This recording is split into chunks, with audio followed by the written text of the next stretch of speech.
ఇదే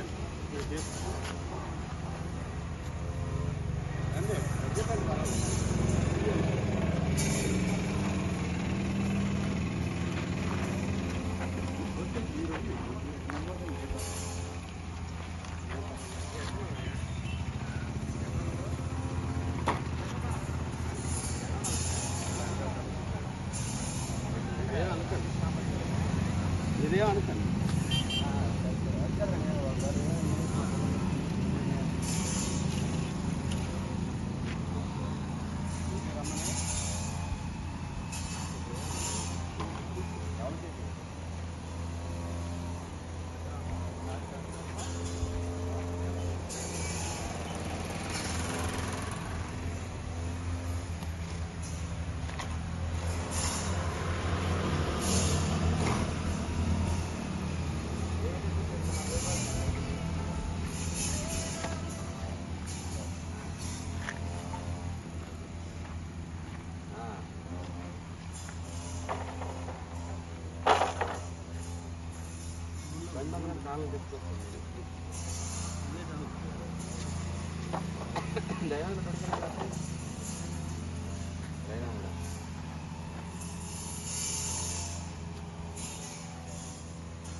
మరి ఈరోజు ఎస్కాట్ పోలీసుల పనితీరు ఏంటో అర్థం కాలేదు. మరి నేను ఒక ఎమ్మెల్సీని, నా పేరు ఎందుకు Raghuraju, Vizianagaram local bodies MLC. మరి మా ఇంటి దగ్గర ఎవరన్నా ఉదయాన్నే చాలా పనుల మీద చాలామంది వస్తూ ఉంటారు. దానికి బయట వాళ్ళకి నేను బయటకు వచ్చినప్పుడు కానీ లేకపోతే నేను లేనప్పుడు కానీ ఉండడానికైతే అవునండి. లేకపోతే ఈ మధ్యనే ఈ జిందాల్ విషయాల్లో ఒక అతన్ని దారి కాసి మరి 3 వ్యక్తులు కొట్టి మరి నిన్ను, నీ కుటుంబాన్ని, అలాగే మీకు సహకరిస్తున్న ఎమ్మెల్సీ కుటుంబాన్ని చంపేస్తామని బెదిరించిన పోలీసులు ఎక్కడ కూడా పట్టించుకోలేదు. వాళ్ళు పట్టించుకోవాలని కూడా మేమే అనం.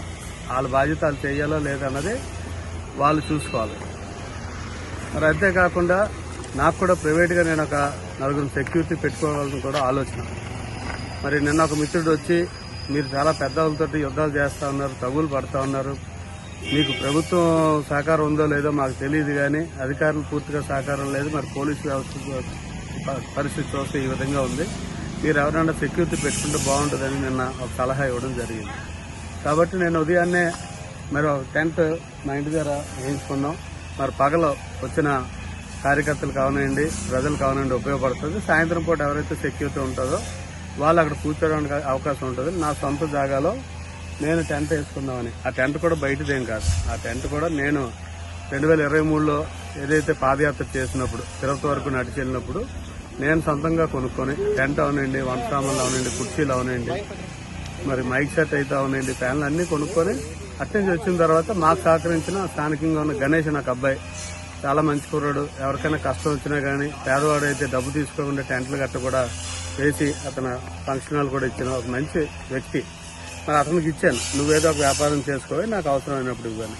మరి ఈరోజు నా టెంట్ నాకు ఇవ్వాలంటే అతను ఉదయాన్నే తీసుకొని వస్తే మరి ఈరోజు పోలీసులు అతను బలవంతంగా స్టేషన్ తీసుకెళ్లిన పరిస్థితి చూసి నాకే అనిపించింది, ఏంటి నా సొంత మనిషి 10 మందికి పనికొచ్చేవాడు గణేష్ని ఈ విధంగా తీసుకెళ్ళడం తప్పు అనిపించి, మరి మీరు చూసుంటారు, నేను నా భార్య కలిసి మేమే మా టెంట్ని మేమే తీసాం.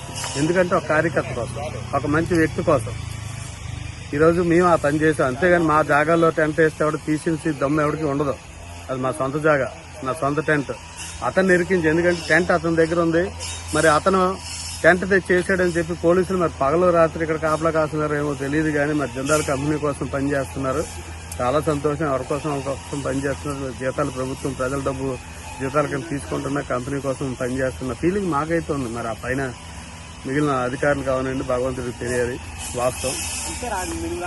మరి ఒక్క గణేష్ కోసం మమ్మల్ని నమ్ముకున్న ఒక వ్యక్తి ఈరోజు ఇబ్బంది పడకూడదు, అతని మీద కేసు పెట్టే పరిస్థితి కూడా నాకు అనిపించి అతను తీసుకెళ్లిపోయిన తర్వాత నేనే పోలీసులకు చెప్పాను, గణేష్ని తీసుకొని రండి, తీసుకురాగానే నేనే టెంట్ తీసేస్తానని.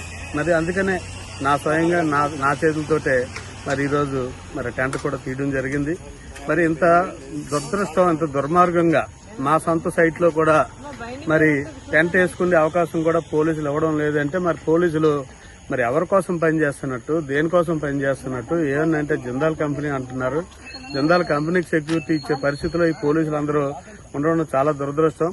అలాగే ఇక్కడ ఒక ఏఎస్ఐ గారు లేకపోతే ఎవరు వచ్చారు, కానిస్టేబుల్ వచ్చి ఉదయాన్నే జేసీబీ పెట్టారు. ఇక్కడ జేసీబీ పెట్టారు, సీఏ గారు తీసేయమన్నారు. లేకపోతే సీఏ గారు వచ్చి మరి టెంట్ తీసేస్తారట అన్నారు. అయితే వచ్చి తీసేయమన్నాడు సీఏ గారిని అన్నా. మరి సీఏ గారు తీయొచ్చో లేదో ఆయనకు తెలుసు కదా రూలు. మా సొంత జాగాలో టెంట్ తీయొచ్చో లేదో ఆయనకు రూల్ తెలుసు కాబట్టి ఆ గణేష్ అతన్ని మరి భయపెట్టి మరి ముగ్గురు పోలీసులు మరి త్రిబుల్స్ వెళ్ళొచ్చు ఎక్కడైనా. పోలీసుల ముగ్గురు త్రిబుల్స్ రైడింగ్ లోనేమో అతను గణేష్ మధ్యలో కూర్చోబెట్టి తీసుకెళ్ళడం అంత అన్యాయం నాకే అనిపించింది. అయ్యో గణేష్ మంచోడు, కుటుంబం ఉంది, ఈరోజు స్టేషన్కి వెళ్తే గౌరవం పోతుందని చెప్పి నేనే దగ్గర టెంట్ తీశాను. మాకు ప్రెస్టేజ్ ఏం కాదు, మాకు మా కార్యకర్త కాదు, మా కార్యకర్త గౌరవం కావాలి. అలాగే కార్యకర్త కష్టం వస్తే నిలబడవలసిన బాధ్యత మా మీద ఉంది కాబట్టి ఈరోజు నేనైతే టెంట్ తీయడం జరిగింది. పోలీసులు మరి ఉన్నతాధికారులు మరి ఇక్కడ ఈ సిస్టమ్ ని మరి ఏమంటారో మరి మీరే తెలుసుకోవాలి. మరి దురదృష్టకరంగా దుర్మార్గంగా మరి వ్యవస్థ నడుపుతా ఉన్నారు. మరి ఎవరు స్వలాభాల కోసమో లేకపోతే ఎవరిచ్చిన మరి ఆర్డర్స్ మరి తెలియదు. మరి జిల్లా పోలీస్ యంత్రాంగం ఇచ్చిందా లేకపోతే పైనుంచి జిందాల్ కనకారావు చెప్తేనే పోలీసులు చేస్తారనే మాట మొన్న ఎవరో ఒక లేడీ కూడా చెప్పడం జరిగింది. మరి వాళ్ళు చెప్పాలా, మరి వాళ్ళు చెప్పిన దాని మీద టెంట్ తీయమన్నారని. మరి నా జాగాలో నేను టెంట్ వేసుకుంటే ఆ టెంట్ నాది. ఈ రోజుతో గణేష్ ఉద్యోగం అయిపోయింది. ఆ టెంట్ వేసుకుంటాను, షెడ్ వేసుకుంటాను, నాకు సెక్యూరిటీ పరంగా నాకు 10 మంది అక్కడ ఉండాలా. కాబట్టి ఇటువంటి దుర్మార్గ చర్యలకు పాల్పడుతున్న పోలీసు అధికారుల మీద ఎవరైతే సీఐ గారు మరి బెదిరించి నా వైపు కూడా ఫోన్ మాట్లాడితే మరి ఆయన కూడా ఏం మాట్లాడారో మరి ఆయన దగ్గర రికార్డింగ్ ఉంటుంది అనుకోండి, ఏం మాట్లాడారో మరి ఆవిడ చెప్పడం అయితే ఫోన్ పెట్టేయండి అనే పరిస్థితికి వచ్చారు. ఒక అధికారి ఒక ప్రజాప్రతినిధి మాట్లాడుతుంటే ఫోన్ పెట్టేయండి అనే పరిస్థితికి వచ్చి మరి నేను కూడా గత 3 రోజుల నుంచి కూడా పర్మిషన్ పెడదాం, ఏదైతే ఎస్పీ గారు ఒక ప్రొఫార్మా ఇచ్చారో ప్రొఫార్మాలో నేను కూడా నిర్వాసితం కాబట్టి నేనే స్వయంగా పర్మిషన్ పెడదాం అని చెప్పి మొన్న ఫోన్ చేశాను, నిన్న ఫోన్ చేశాను. మరి సీఐ గారు అక్కడ ఫోన్ ఎత్తలేదు.